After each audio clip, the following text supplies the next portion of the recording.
फतवा ऑनलाइन के प्यारे साथियों, अस्सलामु अलैकुम।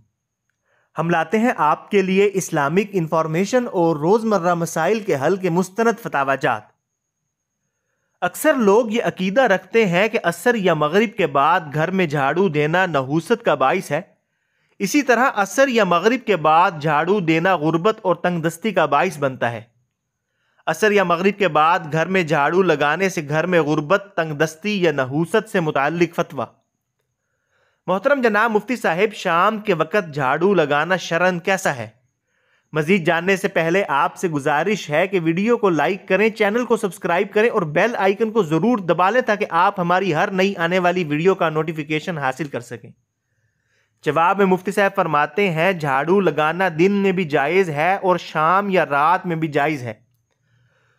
24 घंटे में किसी भी वक्त झाड़ू लगाने की कोई ममानियत शरीयत मुताहिरा की रूह से साबित नहीं है और ना ही किसी खास वक्त में झाड़ू लगाने से किसी किस्म के नुकसान का अंदेशा या वहम रखना दुरुस्त है।